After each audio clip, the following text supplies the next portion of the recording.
That's how we do it here. Good morning for DrydenWire.com. I'm Ben Dryden, and I'm being joined by Wisconsin's 25th Senate District Senator Romaine Quinn today, Thursday, January 26th, 2023. Reminder, if you have a question for Senator Quinn, please feel free to let us know in the comments during the show. Romaine, good morning. Thanks for coming on. Morning. Glad to be here. Yep. Where are you right now? Are you actually down in Madison? Yep, I'm in the office. Getting stuff done? You're not out like with your constituents and listening to your constituents, which is just basically meaning I'm just at home doing nothing? Yeah, no, and we've talked in the past where, I try to keep my Mondays and Fridays back in the district, and then I try to keep all my meetings Tuesday through Thursday down here. So trying to balance both sides of that. All right, so obviously we don't have a show flow. So by the way, this is our first show. We didn't even announce that we put it on our website, but not on Facebook that we are going to be doing this because I don't know if we're going to run any technical issues. I don't want people waiting around. But we're going to be Yep. doing these shows the last Thursday of every month. At least that's kind of what we have planned. And I think the idea kind of was to go over things that are of the month, like all the bills that are happening and what's going on down in Madison, as well, of course, as the 25th Senate District. But we don't even have like a show flow right now. So this is going to be like our first test show. I don't know. It's completely organic wherever we go. So it may be kind of just all over the place. But hopefully Right. we'll kind of, after this, kind of figure out exactly where we are. But I do want to ask you first, how the kids, because you just had your second son? Yes. He's just over a month, so we've Oh, kept him alive for about a month and a half now. So nice. And how was little Romaine? Was he two? take that back. Raquel has kept him alive for a Yeah, month there and you go. a half. How old is little Romaine? He'll be 2 in March. So Oh, yeah, 2 okay. All right. done pretty well. He loves his little brother. Oh, give him something to do. And Yep. congratulations, of course, being a senator. Um, why don't we start with the State of the State address, because that's topical, right? It just happened. So I didn't watch it. I've watched every single State of the State address since 2016. And as a committee of one, I came to the unanimous conclusion after each one, like I didn't really, it's like a pep rally, which is fine. That's cool. So for the people who didn't watch it, like myself, what did we miss? Well, it's very ceremonial. We go to do our part because historically that's what we've always done. The Senate shows up, all the elected officials show up in the assembly chambers, Supreme Court justices, other elected offices, the tribal leaders as well, and they listen to hear what the governor has to say on how he believes the state of Wisconsin is doing and maybe his vision going forward. It's a little different this year. The governor actually, there's two speeches he'll give, right? He'll give the state of the state, and then he'll give his budget address. And during this state of the state, he actually was throwing out a lot of numbers on things he wanted. So it's interesting because it was like, are we doing your budget address right now, or are we doing the Oh, state of the state? So that was interesting. Yeah, it's the typical fanfare, no different than you see in D.C. Like, Trump will say something, and then Nancy's back here doing that. So, I remember that. And yeah, blinking a lot. Yeah. I think we had one person email me already saying, complaining that I wasn't clapping enough or something. It's like, don't read into it. It's just theatrics. So it's just something we do. You weren't So clapping. And seriously, you get emails that say that I noticed that you weren't clapping oh yeah, enough. What? yeah. You should see half the emails I get. Oh, I kind of want to now. We should put that in a segment for the show. We It's like, what is there was I don't know, it was Jimmy Kimmel, something, one of those late night shows they used to do like celebrities reading mean tweets about them. That'd be great. Yeah. Yep. So was there anything in the State of the State that surprised you other than is this the budget part or is this the State of the State part? Other than that, anything else that surprised you? Not really. There was, we figured he would lay out his vision, and then of course a lot of promises. Um, yeah, it's always frustrating, but it's just politics. It's insider baseball stuff that most people don't realize. So, we've been working on a plan legislatively for a long time to change how we fund our counties, our townships, and our municipalities through our shared revenue program. So we've been in very high level discussions with all the associations, legislative leadership in both houses, try and find a rework. So the whole time, the governor's been saying we need a 4% increase, 4% increase each year of the biennium for our shared revenue. And so we've been working on this plan and in secret for a while till we get it where we need to be. It was leaked. So last night during the State of the State, or 2 nights ago, or last week, gosh, when was it now? He rolled our plan into his speech. So it's just insider baseball stuff, right? So like, oh, great idea, Governor. Oh wow, we should have thought of that. Oh, geez. So now we go back to the drawing board and we'll see what his details are when he releases the budget and make sure that doesn't thwart anything. So, well, that's just insider baseball stuff. But it was just the typical speech that you'd expect. It's just it's hard because it's easy to promise stuff, right? Oh yeah. But you have to actually work with another body of government to make sure you can meet those promises. But that's how the process goes. That's how I got Drusha to marry me. I tons of promises. I didn't come through with any of those. But yeah, so I'm gonna do this. I'm gonna do this. I'm gonna do this, and then kind of find out we didn't have the budget for any of that stuff. So, we just go into debt. I mean, that's what everybody else does. Well, I'm sympathetic to Jerusha now. Yeah. So I've heard a lot about Evers wanting to work with the legislature. Yep. But is that lip service? And maybe more importantly, well, you can't speak for the Assembly anymore, just the Senate, because that's what you're in now. Yep. Are Senate Republicans willing to work with Evers? And what does that look like? What does that mean, work with? Does that mean you give me everything I want, whether it's what you guys want or whether it's what Evers want? Or does that actually mean none of us is going to get what we want, but let's try to find something? Have you heard the same thing? I mean, are you hearing that down there? Because I'm hearing it up here that Evers really wants to work with the legislature this session. Is that true? We will find out. And that was, part of my press release too. He said together a lot, so we'll see what he meant by that. And I think there was kind of a reset button. I think the speaker mentioned it. I think our majority leader in the Senate, Devin LeMahieu, agrees too, where it's just, let's try to not put things in the budget that we know are a non-starter. So we can maybe avoid the theatrics, pass a budget on the areas we agree with, and then move on. But we'll wait and see what that looks like. But perfect example. I get an email yesterday at 3 p.m. saying the governor is going to be in your district today touring the school. I found out about that too. Like at the last minute, I'm like, I didn't know anything about this or where he was, and I still don't know where he was. Right. So I'm down here, so I couldn't have been there, but usually it's common when the governor visits your district, they let you know and then you can join, no matter what, political party you're part of. Right. It's in your seat. And so it's like nothing screams, let's work together, than zero notice and not telling me where you're going to be. Like I have 40 plus school districts, so you'll be visiting a local school. And then he emails us at 3:00 saying, feel free to join us. In 5 minutes. Today. Right. It's already 3:00. Yeah. So where did he end up going? Did you find out? We still have no idea. So weird. Yeah. But again, most people look at that and say it's just petty stuff. You still need to work together, and we do. It's just sometimes that makes it more difficult. So, are you Republicans, Senate Republicans, or maybe you can only speak for yourself? Yep. Are you willing to work with Evers? Oh, 100%. Even during the past legislative session I wasn't a part of, I think the speaker and the majority leader were saying we need to meet either weekly or biweekly. And it was the governor that said, well, I don't think it's a productive use of my time. And he actually refused to meet regularly with the legislature. But in the media, it's always those darn Republicans in the legislature aren't working with the governor. They refuse to bend, and they're just trying to thwart him all the time. And it's like the guy won't even meet. Has there been any talk about meeting now? Yeah, and there has been, I think early on, at the beginning of session, this last month, both the speaker and the majority leader have sat down with him a couple of times, which is good. I think it's progress. And actually, the governor personally is a nice guy. I think it's his staff. I think his staff push him to be more partisan than he actually is. And I know some of them are going to watch this and, not probably not. But no, I've heard the same thing for years. Like, no kidding. Whether it's true or not, I have no idea. But that's what I've heard as well.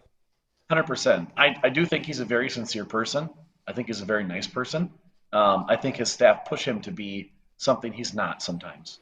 So I saw this morning, I put up in our headline links this morning that there was, I think the state is at $7.1 billion surplus. I think that was Yep. the right number. So what are we doing with that? Well, that's the $1 million question, right? Is how do we what will it look like when we fund our priorities? How do we cut taxes? Give some of it back to you, the taxpayer, because you overpaid. So last time when we set a budget, we said how much we're going to spend for schools and corrections and healthcare and all this stuff.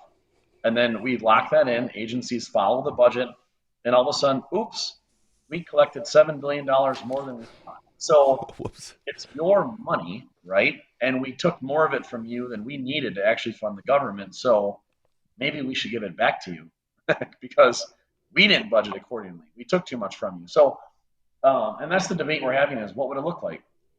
Would it be could we move towards a flat tax? Use some of our revenues to move Wisconsin away from its progressive tax now and do What's a flat tax? a flat income tax. So it doesn't matter what you make, who you are, you would pay this percent on your income and that's it. No more, no less. And everyone's in the same boat. Isn't that what we do now? I'm sorry, I don't do any of the taxes. Our tax people do I have no idea how that stuff Yeah. works. What do we do now? No, we have about four brackets, I think. So if you're a higher income earner, you're paying 7.25%. If you make a lot less, you're paying maybe 3% on your income. Oh, okay. No, thought that's what you meant. So the flat taxes, then everybody just pays. Doesn't matter what you make. Everyone pays the same amount. Yep. I don't know. I don't know if I like that. What about? No? I mean, I don't know. Well, I mean, if you make more, so if I made 150,000 a year, or if I made $25,000 a year, I would pay the exact same amount in taxes regardless As on a a flat tax. as a percentage, yep. And what would be the benefit of that? Well, I think part of the argument is we have to still remain competitive. So one of our things we're constantly watching is, our business climate, our tax climate, all sorts of issues to make sure that people want to stay here, they want to work here, they want to live here, and they want to start and grow their businesses here. Uh-huh. So when we're competing with a Florida who has no income tax and a lot more sunshine, why would I want to stay here versus move? Why would I want to retire and stay in Wisconsin versus move to Florida? So Florida, they won't tax your retirement income, but in Wisconsin, you do. And so if I'm a senior and let's say I'm already in Florida 3 months out of the year, why don't I just stay 6 months and actually become a Florida resident? And so we have to look around us to make sure that Wisconsin continues to retain the people, the businesses, and what we need to continue to thrive, right? So you look around us, Illinois has a flat tax. Iowa's moving to a flat tax. Oh, Um, we are actually still one of the highest taxed Midwestern states there are. It's expensive to live in Wisconsin. We don't realize it because we don't know any different. But our tax burden is much higher than most of the country still. So that's what we're always trying to view is now that we have a surplus, we don't have to cut school funding to get to a flat tax. We don't have to cut our jail system or close a prison or things like that to get there. We have this unique opportunity with all this money we have to say, hey, maybe we don't need to collect as much from you. And how do we be competitive so people want to stay and continue to live in Wisconsin? so of that $7.1 billion surplus, Yep. how much of that, or percentage wise, would you, in a perfect world, you're the decider. I would like to see, as in you, half of that go back. The other half, yeah, let's put it in programs. Is there kind of a percentage or something you're working with regarding the how much of that do we send back and how much, actually we could use, some of this to Yep. actually, I wanted to talk to you about cash pay or prosecutor pay and some other things I just wrote down. I wanted to make sure I touched base with you on Yep. how much of that is kind of where's that perfect medium there of giving money back, but also using some of it. So that's the risk we run, right? We shouldn't spend everything in grow government, and we shouldn't give it all back and Right. not invest where there's areas I think that we need to. And it's also important to remember that a good chunk, almost 40% of this surplus, really is due to all of the federal funds that have been flowing into the state. So that was one time. It's not ongoing. It's not natural growth in the economy. Okay. So at the very minimum, you wouldn't want to spend over 40% on new programs because that money may not be there next year because that was a one-time thing. Right. Got And so it. that's where we have to be really careful on how we do that. Now, historically, every time Wisconsin's cut taxes, we've actually gotten more revenue. So when you let people have more of their own money, they invest, they expand their business, they spend more money, they create opportunity, and all of a sudden the state still benefits because we're actually collecting higher revenue when we let you keep more of your own money due to that's the private sector. So we can't forget that the government doesn't inherently have any money. We have to take it from somebody first before we can spend it on the things that you and I care about, right? Yeah. So I think going forward, it's that's what I mean. We've got 132 cats that we're trying to corral in the legislature to say where do we want to be at on some of this stuff, and then you have the governor that has his own vision. Um, and so we're going to have to find that somewhere in the middle, because we do have areas that we know either due to inflation, there's a lot of pressures on different areas of the budget where they need increases, like Yeah. schools, for instance. Last budget, the legislature really didn't give an upper to schools because we knew they knew I wasn't a part of it that they were getting a lot of federal money. Well, now that's gone. So now the state's going to look at, okay, how do we backfill some of that now that those monies are gone? So Yeah. there's a lot of discussion going on, and that's the biggest part of this session is the budget. Yeah. Renee had a question here. Why is Wisconsin the lowest wage pay? I Uh, don't know what that means exactly. So it depends on, I think your industry. yeah. I Wait, don't. is minimum wage is like that's federal, right? So, That's I don't know if she's referencing minimum wage. oh, maybe not. Oh, maybe just look. I don't know. I'm sorry, Renee. If you could clarify that, then Romaine would certainly, answer that. She also added the free lunch programs in our schools. That's a good place. Has that been in discussion at all? Yeah, I actually had a lobbying group in here that talked about that we haven't been fully funding that program. So students qualify, there's so much federal money, the state matches so much, and the state match as a share of the dollars have been going down because we haven't invested more. Making sure our kiddos are able to eat lunch on a school day, I think, is something that's non-controversial. But there are some that'll say, hey, maybe we should go to universal free school lunch. The state of Nevada has that. Doesn't matter if you're rich or poor. When your kid goes to school, you don't have to worry about sending them lunch money because it's already paid for. Now, some will argue that's a great idea. It ends hunger in our youth.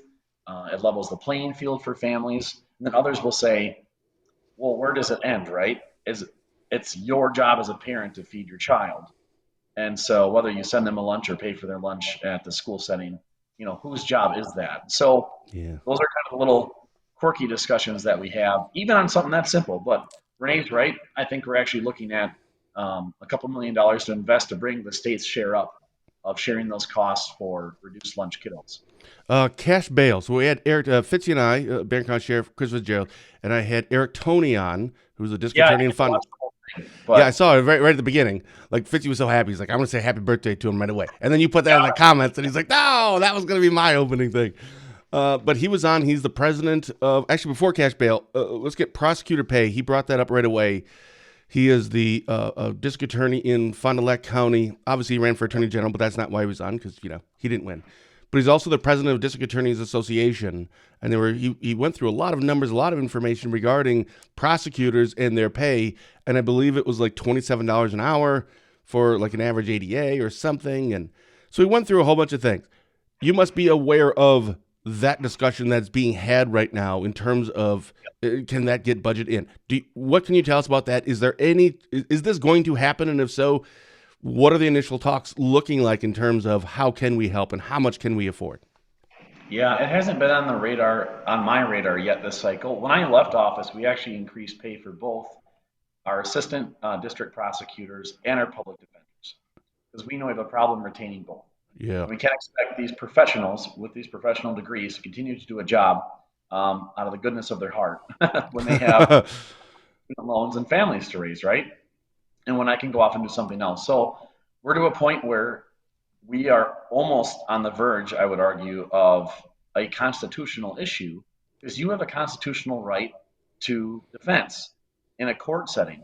And if there is not a public defender to defend you, um, we definitely have a constitutional question on our hand is are we meeting that requirement? And so it's easy for us to sit back, not sympathetic for public defenders. It's like, if you commit the crime, tough luck. And I can't imagine going to a field where you're defending, the dirt bags, right? But Mm. there could be cases someday where you find yourself in court and maybe you don't have money for an attorney and you're not guilty. And you are probably really going to wish your public defender was paid fairly well and not overworked So you have an opportunity to defend yourself against the state, who has a prosecutorial team that's coming down on you, right? So we want to make sure that that playing field's even as well. So I think that's going to go up. It has to. The caseloads that we're seeing, not only pay, but last time as an office, we increased the positions. So if we can't get them higher pay all the time, how can we reduce their caseload? So I know we got like a half position in Barron County and some other counties as well to try and make Yeah. sure the justice system is working the way it should. Yeah, in Washburn County, for the longest time, there was a DA and a part-time ADA, and that part-time ADA was shared with Burnett County. And actually, Right. that was the last person who had that job. That's actually our judge now in Washburn. That was Angie Witten. So she worked like Yep. one day, maybe 2 days in Washburn, and then 1 or 2 days over in Burnett. Now we have a full-time ADA in Washburn County, which Yeah, that's that's never happened before, right? So now things are going more smoothly. They actually, I think the county added another. This is a couple of years ago, but added another staff member. So, like our DA's office in Washburn, we're blessed. I mean, we actually have a full staff. Everything is fine. Okay. But that stuff, not every county is like that right now. A lot of them are still looking for help and they can't really find them. Yeah, so when that comes up, let's talk about that further. So there'll be a cash bail thing that's going to be, or question or something that's going to be on the ballot April 4th. Yep. Tell us about that. That's an important one for the public to weigh into, and I hope we watch that carefully. So, one, vote in April. We have dismal numbers in April in spring elections across the board. I've never missed a spring election just because I tend to be in tune with politics. I think these elections are just as important as November elections. Well, in this one, And even more so, but that's a whole other thing. Yep, exactly. So, and on this ballot, there's going to be a question. Not only are you voting for who you want on the Supreme Court or other elections, there's a question saying, do we amend the state constitution? And that's a big deal. You shouldn't amend the Constitution unless there's a really important issue, right? We don't just do this willy nilly. Yeah. And that's why it's such a process. So the legislature, 2 times now, has passed this verbiage to send to now the voters for you to decide whether or not we change the way we set cash bail in Wisconsin. And why is that important? Right now, we are the only state in the country that does not give judges more discretion when it comes to setting bail for violent criminals. So they can't look at past convictions. They can't look at threats to the community. They can't look. I mean, there's all sorts of metrics that they might go through and say, we're going to set your bail at this because of this, this, this. The only thing they can use right now is whether or not you'll show up to court. So if you're not a flight risk, or let's say you're a habitual criminal, let's say you're a domestic abuser and you've been in trouble for abusing your spouse for quite some time, but you always show up to court, you've never missed a date. Well, I might not set your bail very high. So while you're waiting now for your next court date, you're out on bail and you beat your spouse up again. Well, the judge should have kept you in jail until the court date, right? But he can't do that because he can't look into your past record and all those kinds of issues. So we need to move in a direction that gives judges discretion. Now, there's people that'll say, that's not all the criminal justice reform we need. I get that. But all we're saying is give judges a tool today, and then we can continue work on the other issues tomorrow. But until we do this, we can't get anywhere. So there's a lot of frustration in our law enforcement community and even the public, where we saw the gentleman that drove through the Christmas parade in Waukesha. He was out on bail. He had a rap sheet a mile long. He should have been sitting in his jail until the next court date. And because he didn't, there's people that are dead. And so that's a real thing. And so that's why it's so important that we get this done. So I hope the public shows up in April. They vote yes on this to amend the Constitution, not to mandate certain bail requirements, but just to give judges the Yeah. discretion. So they have more tools in their proverbial toolbox. Yep. So they can look at more things when setting bail. And obviously, bail doesn't mean anything other than just, it's bail. It's not we just put a story up, I think, yesterday. Judge Yackel up in Sawyer gave a Yep. $250,000 bail, ordered that for someone that was for child sexual assault, which, I love seeing those numbers. We just do, because sometimes it's just the optics, too. So I'm totally on board with this, but is everyone, Republicans and Democrats, is this one of those, we can all get behind this one, right? Or the majority of people, this should not be a Republicans, we're pushing this through kind of a thing. It's bipartisan, right? Yeah, it was. Now there's still quite a few holdouts in the Assembly and even in the Senate, but there was a couple here and there that did vote for it. again, the argument I think from the other side is, well, one, judges are already kind of doing this, like Judge Yackel. Was that guy really a flight risk? Someone could argue Judge Yackel's violating the Constitution because $250,000 is too high because this guy would have showed back up, right? Well, Judge Yackel should have the authority and discretion to make his own decision without the threat of someone questioning the constitutionality of the bail he's setting. So it was a bipartisan vote, and so I think the public, by and large, will support it. It's just a matter of getting the word out that this is actually on the ballot. Yeah. So Renee had followed back up. My husband was an iron worker. Wisconsin wage is the lowest pay compared to the other 6 states he worked in. Yeah. I don't think that's you guys don't set like the iron workers pay, do you? Or I don't know. No, maybe. I guess I don't have a good answer, Renee. I'll have to follow up on that. So if he's an iron worker, and he's probably a union guy. Your union, when you bid that job or the wages are already pre-negotiated, unless he's talking like unemployment, like in the wintertime. Sure. You know what, Renee? You have an email address. People can email your office for questions, right? That you can. Yeah, 100%. Happy to look into it. Yeah, okay. What's your email? Renee, email them at what's your email down where you are? Do you even know what it is yet? It's kind of like you moved into a new house and you have a new phone number. Like, I don't remember. I have to look. I don't know my office number, but yes. Email is just sen, short for senator, SEN, .Quinn at LEGIS, legis, so short for the legislature, at wisconsin.gov. So sen.Quinn. And if you can't write that down, just Google us. We'll pop up, and you can either give us a call or someone already put it in. There you go. Thank you, Erica. Erica is my staff in the other room listening right now. So, oh boy. Oh man, Erica, how long is she? Is this just? Was she on your staff before when you're in the assembly? Yep. I thought I recognized her name. Somehow I convinced her to work for me again. So yeah, I've got great staff. Michael's my chief of staff. Jason's my number 2. Erica's Michael. Is it Lucky? Michael Lucky. Yep. Wasn't he? I know. I've met him once. Wasn't he? Jeepers, where he was on someone's. What's his name? In the 73rd. Yep, Keith Kern. Keith Kern, a couple years ago. Right. He was, yep. I don't know, campaign manager or something, or just helping him out. Yep. And then I actually have an in-district staff. So Stacy, perfect timing. Stacy is my staff based out of Hayward. And so a lot of people. How many people do you have on your staff? 4. It takes at least 4 to keep me in line. So. That's awesome.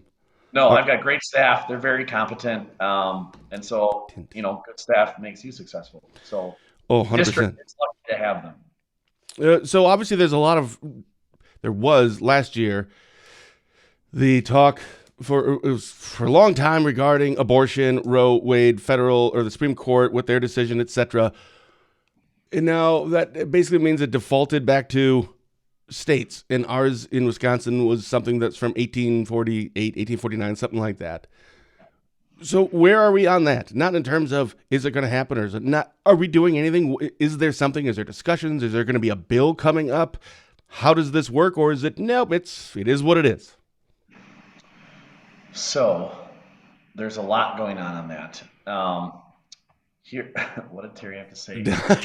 Maybe a dozen to watch you in terms of staff. I need a dozen now. Yeah, if you're looking for stuff, Dad's retired and he needs stuff to do. So if you need a 5th staff member or a bodyguard or something. Security detail. There you go. Exactly. Sorry, go ahead. No, on that issue, and obviously that was a hot button topic on the campaign trail. And as always, I always encourage both sides to be empathetic of the other side. For the pro-choice people, understand that I view a baby in the womb the same as I view my 2-year-old child. I think they both have the same worth. So when you talk about it doesn't matter or it's just a procedure, I view that child the same as my 2-year-old child, right? And on the flip side, pro-life people have to understand where I would be upset too if I didn't view that as a child. Why does the government get to tell me what I can or can't do? There's a very libertarian argument to that I'm sympathetic to, where if I didn't believe the thing I did, I would be with you 110%. Why is the government making me get an ultrasound? Why does the government tell me I can't have a medical procedure done? Things like that, right? So I encourage everyone to try to be understanding of the other side. Now, to the reality on the ground is here we have the governor who has openly said, which I think was pretty galling, that having an abortion is a simple procedure, just like having your tonsils removed, right? So one, I think that's completely insensitive to both sides. I think there's a lot more to this conversation than just equating abortion to having your tonsils removed. I think that's a pretty disgusting comment, right, for both pro-choice and pro-life people. Mm. So the problem is the governor has made it very clear that he will not sign any legislation that is not a full repeal of the ban and legalizing abortion wide in the state with no restrictions, period. So if the legislature sends him something that says, all right, we'll include the exceptions clauses, health of the mother, sexual assault, things like that, and then maybe we'll do a timeline of 15 weeks. But after that, you can't have an abortion in the state of Wisconsin. He will not sign that. So the legislature's in a weird spot where why would we send you anything? Because you already said you will accept nothing less than full abortion up to term with zero restrictions. And so we're in a weird spot where we have some in the legislature that don't want any exceptions. We have some in the legislature that think we should build exceptions into our law. No abortion except in the cases of those, awful situations that we know about. And there's some that might want to go a little further, but we don't get anything because the governor said, I will not sign any bill that doesn't just blow the caps off this. And that's not reasonable. Our campaign knocked on 32,000 doors. And even on the pro-choice doors, because this came up a lot, where are you at an abortion? What do you feel on this? And even those that were saying, I'm pro-choice, and we talk, and it's great to have these conversations. I'm like, but don't you think there should be something on the books? At least something that says, gosh, if it's not because of this, and this didn't happen, and you're so many weeks along, at that point, can we not both recognize that maybe you shouldn't have that done? And everyone says, yeah, you're right. So we got to figure out what that is. But saying do nothing, that's not even where the public is. And so it's unfortunate now the legislature will get painted as extreme because we're not changing the law, even though the governor is telling us if you don't do exactly what I want you to do, you get nothing. So in the state of Wisconsin, if you are a victim of sexual assault and don't want to continue your pregnancy, the governor is keeping you right now. A pro-choice governor is keeping you from the ability. Now that's ironic. So is there even a reason to make a bill with anything and send? I mean, isn't that just kind of a waste of time? Or is it, well, we have to do that just so we can say, hey, we tried something and the governor said no. Do you even bother doing it? Or is it, well, it's still important that we do it, so maybe he'll change his mind. I don't know. Or we can say, at least we're trying to find some middle ground. I think we talked at the very beginning of the show, right, about working together, and not everybody's going to get what they want. And I can't believe, we're talking about like lives here, which is weird, but still, it's, well, one side won't get everything and the other side won't, but it's something in the middle. It's a start. Yep. Are you guys even going to send anything? Yeah, and that's the debate we're having. What does that look like? Not every Republican's on the same page. Right. Just because I'm pro-life doesn't mean I'm pro-life like you're pro-life, right? So there's a lot of the ambiguities of what that would be. And so there's discussions right now on, do we send them something, just have them veto it? So at least we're on record saying, hey, right. Then not all of us are on the same page. Not everyone's for exceptions. Some are, some aren't. So it's a weird spot. So at the end of the day, honestly, I think a bill would pass the Republican legislature to at least build in exceptions in those cases that we don't even like to talk about. They're awful. But it won't get signed. So that's the debate we're having. And the sad part is, it is the legislature's job to craft policy, public policy, especially on this issue, right? That's where the debate should be had. But we know for a fact that those on the left are waiting for the spring election in the Supreme Court so they can take a new seat, control the majority, and then just find a constitutional right to an abortion. So they are just salivating over winning this seat in April so they can use the bench to then create public policy on abortion. And we know this is a fact because just this morning, the leading liberal candidate running for Supreme Court openly talks about abortion in her ad. Not how I want to be a fair and impartial judge or how I will interpret the Constitution and protect the validity of these issues based on the Constitution. She's inserting actual public policy issues into her own ads on how she'll rule. So in my mind, I think it's actually an ethics violation because a judge is not supposed to talk about these cases before it comes to them. But we openly are turning the courts into a public body of decision making, that authority that they never were intended to have. And so that's the frustrating part. So if I'm Governor Evers, why would I sign your bill when I know I got a good shot in April to get exactly what I want through the courts? Sure, because as of right now, with the conservative retiring, it is a right. It'll be so if a liberal gets in, then it'll be a 4-3 liberal controlled. Not controlled. Well, I won't say that. I think it's a different word for it, but majority. There we go. And if a conservative, then 4-3 conservative. So yeah, I get it now. I'm starting to see the picture. Like, that doesn't make any sense when you're talking about Evers like that. But why would you even say that? Because then nothing's gonna got it. So that's gonna be important. So do you think this is going to anything will happen if you had to put money? Well, not money. I don't know if we can gamble in Wisconsin legally. If you had to guess, is something of any kind, anything at all, going to change in 2023 regarding what our current law is on abortion? Will anything be changed this year?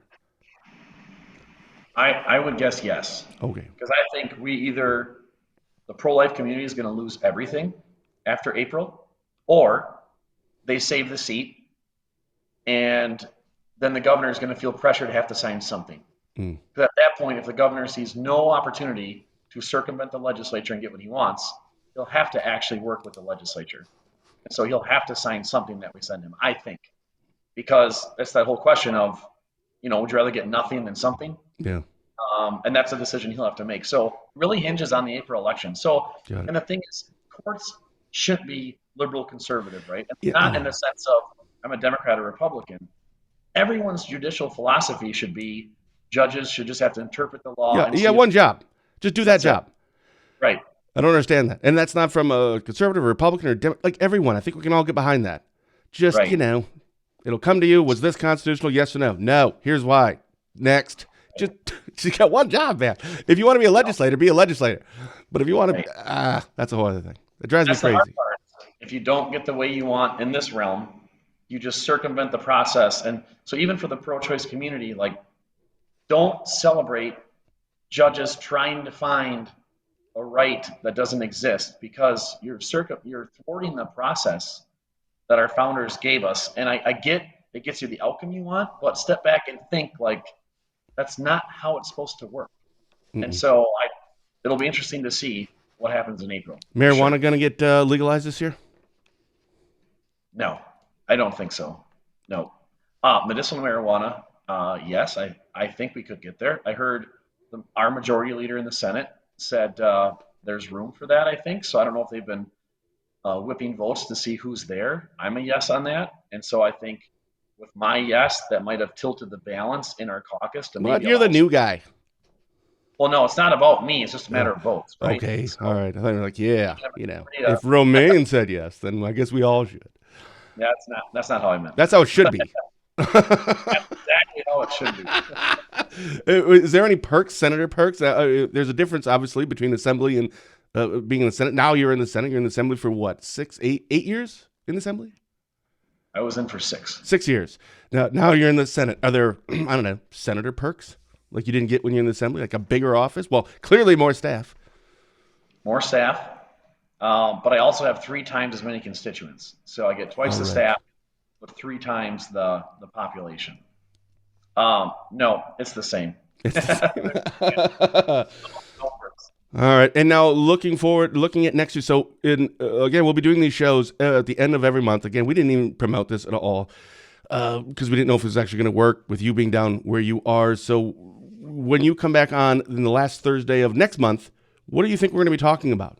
What's kind of the look ahead to February? What's on the books? What's going to be discussed? What are we going to be talking about in a month from now? By that time, the governor will have actually introduced his budget. So we'll have at least had a couple of weeks, I hope, to evaluate that.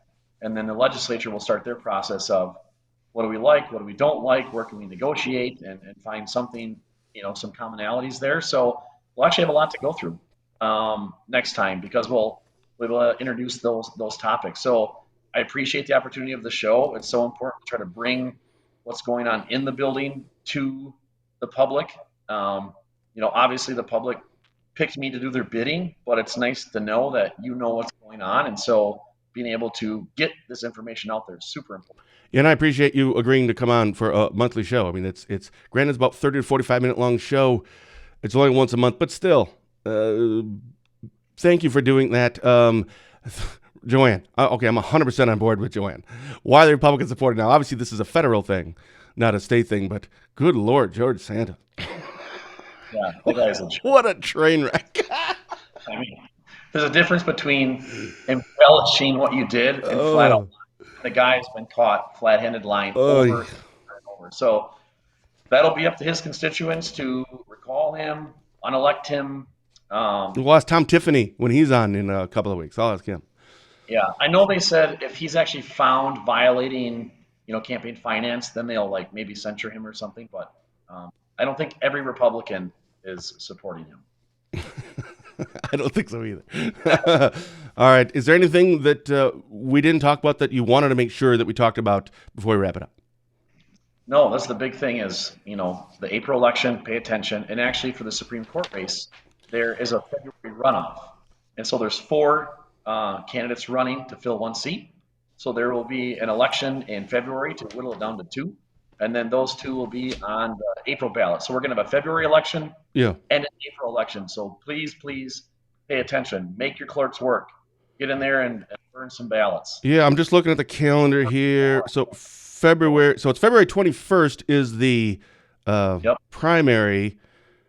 And looks like you'll be on the 23rd. That's the last Thursday. So that's what we'll probably be talking about as well. Because there's 2, like you said, 2 conservatives, 2 liberals.